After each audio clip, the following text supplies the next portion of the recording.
নমস্কার বন্ধুরা, SB academic সেন্টারের প্রত্যেকটা ছাত্রছাত্রীকে স্বাগত। দেখতে পাচ্ছ আজকে আমি দশম শ্রেণীর ইতিহাস সলভ করাচ্ছি।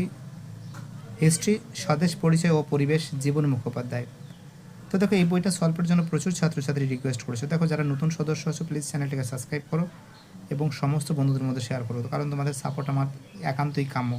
তো দেখো, বইটা কিন্তু নতুন পাবলিশড বই, দেখতে পাচ্ছো খুবই গুরুত্বপূর্ণ বই এটা। দেখো, এটা কিন্তু পুনর্মুদ্রণ হয়েছে কিন্তু 2026-এ, একদম নিউ পাবলিশড বই, 2026 সালে বই। ঠিক আছে, কী বললাম বুঝতে পারলে? তাহলে আলোচনা করা যাক আজকে। দেখতে পারছো, এবার আমি ইতিহাসের ধারণা প্রথম অধ্যায়টা সলভ করাচ্ছি। প্রথম অধ্যায় দ্বারা সম্পূর্ণ ভিডিওটা দেখতে থাকো। প্রথম চ্যাপ্টার।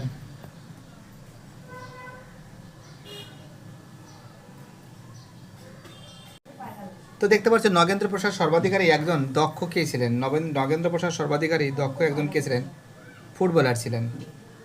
দুই দাগের প্রশ্ন, বিপিনচন্দ্র পাল লিখেছেন, তোমরা জানো বিপিনচন্দ্র পাল লিখেছেন 70 বৎসর। বিপিনচন্দ্র পাল কি লিখেছেন? 70 বৎসর লিখেছেন। পরের প্রশ্ন, 3 দাগের প্রশ্ন, ভারতে ফুটবল খেলা প্রবর্তন করেন? অ্যান্সার হবে এর অ্যান্সার ইংরেজরা। ভারতে ফুটবল খেলা প্রবর্তন করেন কারা? তোমরা জানো ভারতে ফুটবল খেলা প্রবর্তন করেন ইংরেজরা। নেক্সট কোশ্চেন, সোমপ্রকাশ ছিল তোমরা জানো অ্যান্সার হবে বিয়ের অ্যান্সার সাপ্তাহিক পত্রিকা। সোমপ্রকাশ কী ছিল? সোমপ্রকাশ ছিল একটা সাপ্তাহিক পত্রিকা। চলো পরের প্রশ্ন কি বলেছে দেখা যাক। পরের যে প্রশ্ন আছে, পরের প্রশ্ন বলেছে যে মোহনবাগান ক্লাব আইএফএ শিল্ড জয়লাভ করেছিল, তোমরা জানো সি এর অ্যান্সার 1911 সালে। 6 থেকে প্রশ্ন, দাদা সাহেব ফালকে যুক্ত ছিলেন? অ্যান্সার হবে এর অ্যান্সার চলচ্চিত্রের সাথে। দাদা সাহেব ফালকে যুক্ত ছিলেন কার সাথে? চলচ্চিত্রের সাথে। 7 প্রশ্ন, জীবনের ঝরাপাতা গ্রন্থটি হলো কি? তোমরা জানো জীবনের ঝরাপাতা কার লেখা? সরলা দেবী চৌধুরীর লেখা। সরলা দেবী চৌধুরীর লেখা। এটা একটা আত্মজীবনীমূলক গ্রন্থ, ঠিক আছে। চলো পরের প্রশ্ন বলেছে 8 প্রশ্ন, ভারতীয়রা আলুর ব্যবহার শিখেছিল। দেখো, ভারতীয়রা আলুর ব্যবহার শিখেছিল কাদের কাছ থেকে? পর্তুগিজদের কাছ থেকে। ভারতীয়রা আলুর ব্যবহার শিখেছিল কাদের কাছ থেকে? পর্তুগিজদের কাছ থেকে। চলো এইবার দেখো, এখান থেকে আরও কিছু প্রশ্ন বাকি আছে, সেগুলো তোমাদের দেখাচ্ছি। শূন্যস্থান পূরণ করো। যে প্রশ্নগুলো আছে, বলেছে স্বদেশিকতার সভাপতি ছিলেন। স্বদেশিকতার সভার সভাপতি ছিলেন রাজনারায়ণ বসু। অ্যান্সার হবে রাজনারায়ণ বসু। 2 দাগের প্রশ্ন, সরলাদেবী চৌধুরানীর পিতার নাম কী ছিল? অ্যান্সার হবে জানকীনাথ ঘোষাল। সরলাদেবী চৌধুরানীর পিতার নাম কী ছিল? অ্যান্সার হবে জানকীনাথ ঘোষাল। আর স্বদেশিকতার সভাপতি ছিলেন রাজনারায়ণ বসু। অ্যান্সার কী হবে? রাজনারায়ণ বসু। খুবই গুরুত্বপূর্ণ প্রশ্ন, মোস্ট ইম্পর্টেন্ট, মোস্ট ভাইটাল। চলো আমাদের পরের প্রশ্ন কী বলেছেন, আমাদের নেক্সট কোশ্চেন বলেছে 3 দাগের প্রশ্ন, সোমপ্রকাশ প্রকাশিত হয় 1858 সালে। তোমরা জানো যে সোমপ্রকাশ পত্রিকার প্রকাশিত হয় 1858 সালে। এটা কিন্তু কার বলো তো? সম্পাদক ছিলেন দ্বারকনাথ বিদ্যাভূষণ। 4 প্রশ্ন, সরলাদেবী চৌধুরানীর আত্মজীবনী গ্রন্থের নাম? সরলাদেবী চৌধুরানীর আত্মজীবনী গ্রন্থের নাম হলো জীবনের ঝরাপাতা। অ্যান্সার কী হবে? জীবনের ঝরাপাতা হবে। চলো পরের প্রশ্ন কী বলেছেন দেখা যাক।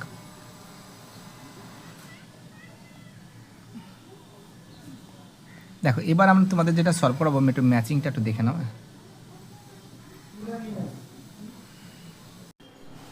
তো দেখতে পাচ্ছ, এবার আমি তোমাদের ম্যাচিংটা করে দেবো। মল্লযুদ্ধ হবে যতীন্দ্র প্রসাদ গুহ। অলিম্পিয়া থিয়েটার হবে Satyajit Ray. Letters from a father to his daughter হবে দাদা সাহেব ফালকে।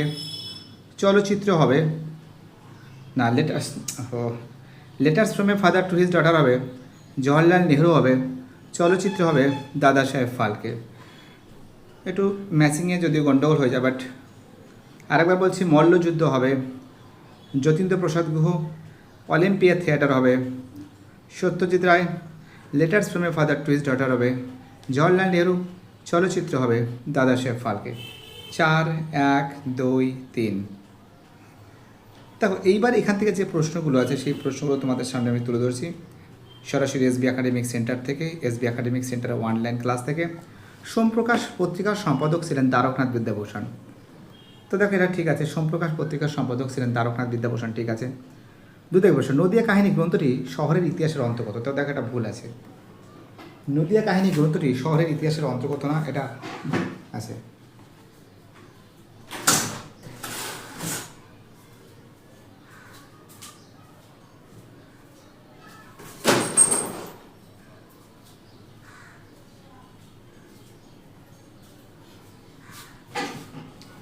পরে বসে বীণা দাস হলো একজন কবি, তো দেখো এটা ভুল আছে। গোবর গোছ ছিলেন বাংলার বিখ্যাত কুস্তিগির, এটা ঠিক আছে। মধ্যবিত্ত শিক্ষিত বাঙালিকে নৃত্যের বিষয়ে আগ্রহী করে তুলেছিলেন উদয় শঙ্কর, এটাও ঠিক আছে। অর্থাৎ যেটা ঠিক আছে সেটা আমি রাইট করেছি, যেটা ভুল আছে সেটা আমি কেটে দিয়েছি। দেখো যেটা ঠিক আছে সত্য আছে সেটা রাইট মেরেছি, যেটা মিথ্যা আছে সেটা আমি কেটে দিয়েছি। একেরটা সত্য, দুইয়েরটা কাটা, তিনের কাটা, চারের সত্য, পাঁচের সত্য। তো দেখো এই প্রশ্নগুলো সলভ করে দিয়েছি, তোমরা সম্পূর্ণ ভিডিওটা দেখতে থাকো। যারা যারা ভিডিওটা দেখছো, যারা যারা নতুন সদস্য আছো, প্লিজ চ্যানেলটাকে সাবস্ক্রাইব করো। দেখো আমি দেখে দিচ্ছি তোমাদের আরেকবার অ্যান্সারগুলো আরেকবার দেখে দিচ্ছি নতুন সদস্যদের জন্য। দেখতে পাচ্ছ এর আনসার হবে ফুটবল, এটা হবে 17 বছর। ইংরেজরা, সাপ্তাহিক পত্রিকা, 1911, চলচ্চিত্রের সঙ্গে, আত্মজীবনী, পর্তুগিজ, ঠিক আছে। শূন্যস্থান থেকে দেখতে পাচ্ছ আনসার রাজনারায়ণ বসু, ঠিক আছে। জানকীনাথ ঘোষাল, 1858, জীবনের ঝরা পাতা। এবং এখান থেকে এটাও দেখতে পাচ্ছ 4, 1, 2, 3।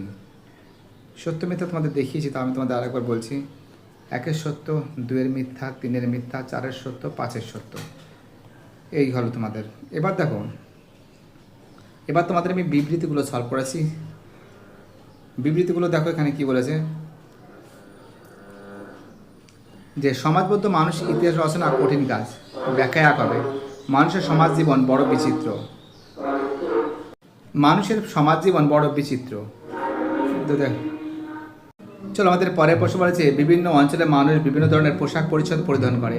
অ্যান্সার ব্যাখ্যায় এক হবে, কারণ আবহাওয়া জনিত কারণে নিজেকে রক্ষা করার জন্য, আবহাওয়া জনিত কারণে নিজেকে রক্ষা করার জন্য। চলো আমাদের পরের যে প্রশ্ন আছে, নেক্সট কোশ্চেন বলেছে, ভারতের প্রকাশিত প্রথম সংবাদপত্র কোনটি? দেখো ভারতের প্রকাশিত প্রথম সংবাদপত্র হল বেঙ্গল গেজেট, যেটা 1780 সালে প্রকাশিত হয়। দুই থেকে প্রশ্ন, সোমপ্রকাশ পত্রিকার সম্পাদক কে ছিলেন? তোমরা জানো সোমপ্রকাশ পত্রিকার সম্পাদক ছিলেন দ্বারকনাথ বিদ্যাভূষণ। কত হবে? দ্বারকনাথ বিদ্যাভূষণ। নেক্সট কোশ্চেন, সরকারি নথিপত্র কোথায় সংরক্ষণ করে রাখা হয়? সরকারি নথিপত্র সংরক্ষণ করে রাখা হয় মহাফেজখানায়, যেটা দিল্লিতে অবস্থিত।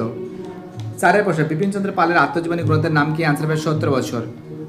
বিপিনচন্দ্র পালের আত্মজীবনী গ্রন্থের নাম কি? তোমরা জানো বিপিনচন্দ্র পালের আত্মজীবনী গ্রন্থের নাম হলো 17 বছর। অর্থাৎ আমরা যদি ভালো করে দেখি, একটুখানি দেখে নাও তোমার অ্যান্সারগুলো। প্রথমে যে প্রশ্ন আছে, প্রথম প্রশ্নের ব্যাখ্যা কিন্তু এক হবে। ব্যাখ্যা দেবে মানুষের সমাজ জীবন বড় বিচিত্র। দুই থেকে প্রশ্ন ব্যাখ্যা এক হবে, আবহাওয়াজনিত কারণে নিজেকে রক্ষা করার জন্য। এবং তারপরে এইখানে যে প্রশ্নগুলো আছে, অতি সংক্ষিপ্ত প্রশ্নগুলো, এগুলো কিন্তু অলরেডি কিন্তু আমি আলোচনা করেছি, যে ভারতের প্রকাশিত প্রথম সংবাদপত্র কোনটি? অ্যান্সার হবে বেঙ্গল গেজেট, 1780। সোমপ্রকাশ পত্রিকার সম্পাদক ছিলেন দ্বারকনাথ বিদ্যাভূষণ। সরকারি নথিপত্র কোথায় সংরক্ষণ করে রাখা হয়? মহাফেজখানায়। বিপিনচন্দ্র পালের আত্মজীবনীর নাম কি? 17 বছর। এবং এখান থেকে যে প্রশ্নগুলো আছে দেখো, এখানের অ্যান্সারগুলো দেখাচ্ছি। এটা 6 নম্বর পেজে, এটা 10 নম্বর পেজে, এটা 1 নম্বর পেজে, এটা 11 নম্বর পেজে আছে। 5-এর প্রশ্ন 7 নম্বর পেজে আছে। 6-এর প্রশ্ন 8 থেকে 9 নম্বর পেজে আছে। 7-এর প্রশ্ন 8 নম্বর পেজে আছে। সংবাদপত্র সাময়িক পত্র পেজ নম্বর 11 নম্বর পেজে আছে। এটা 4 থেকে 8 নম্বর পেজে আছে। এটা 8 থেকে 9 নম্বর পেজে আছে। তো দেখো এই যে পেজগুলো আছে, পেজ নম্বরগুলো তোমাদের কিন্তু আমি সব কিন্তু বলে দিচ্ছি, ঠিক আছে, কোন পেজে কোনগুলো রয়েছে, কোন পেজে কি রয়েছে। এবং এখান থেকে যে প্রশ্নগুলো আছে দেখো, এখান থেকে প্রশ্নগুলো দেখো তোমরা। তো দেখো এখানে আমরা দেখতে পাচ্ছি যে পরিবেশের ইতিহাস পেজ নম্বর 7-এ আছে। ইতিহাসের উপাদান হবে 70 বছর, পেজ নম্বর 9 আছে। জীবন স্মৃতির পেজ নম্বর 9 আছে। জীবনের ঝরাপাতা পেজ নম্বর 10-এ আছে। নারী ইতিহাস চর্চা পেজ নম্বর 7-এ আছে। নতুন সামাজিক ইতিহাস চর্চার বৈশিষ্ট্য পেজ নম্বর 1-এ আছে। 5-এর প্রশ্ন, আধুনিক ভারতের ইতিহাস চর্চার উপাদান রূপে ইন্দিরাকে লেখা পিতা জওহরলাল নেহরুর চিঠিগুলো অনুবাদের গুরুত্ব পেজ নম্বর 10 থেকে 11 নম্বর পেজে আছে। এটা 12 নম্বর পেজে আছে। 1-এর প্রশ্ন 8 থেকে 10, 11 থেকে 12। তো দেখো কোন কোন প্রশ্ন কোথায় কোথায় আছে এবং তার অ্যান্সার সমেত কিন্তু এসবি একাডেমিক সেন্টার কিন্তু ব্যাখ্যা করেছে। এসবি একাডেমিক সেন্টার এমন একটা শিক্ষা প্রতিষ্ঠান যেখানে প্রত্যেকটা ছেলেমেয়ে সরাসরি লাইভের সঙ্গে যুক্ত থাকে, লাইভ ক্লাসে সাপোর্ট করে। আমরা তোমাদের পরের দিন কিন্তু অধ্যায় 2 সলভ করে দেবো, ঠিক আছে। অধ্যায় 2 যেটা বলেছে যে সংস্কার বৈশিষ্ট্য পর্যালোচনা, তো দেখো এই চ্যাপ্টার আমি তোমাদের কিন্তু পরের দিন সলভ করে দেবো, ভয়ের কোনো কারণ নেই। আর প্রত্যেকটা অধ্যায় ধরে ধরে ধরে ধরে আমি যতটা পারি তোমাদের চেষ্টা করছি যাতে তোমাদের সব সলভ করে দিতে পারি আমি, এবং সেটাই করার চেষ্টা করছি। আর তোমাদের সামনে তুলে ধরেছে, দেখতে পাচ্ছি সরাসরি এসবি একাডেমিক সেন্টার থেকে। আর প্রত্যেকটা প্রশ্ন ইম্পর্টেন্ট, প্রত্যেকটা প্রশ্ন ভাইটাল। আর যারা ভিডিওটা দেখছো সবাইকে অসংখ্য ধন্যবাদ জানাই, কারণ তোমাদের সাপোর্ট, তোমাদের ভালোবাসা এসবি একাডেমিক সেন্টার সবসময় যদি গ্রহণ করবে। বাইরেটা সবাই ভালো থাকবে।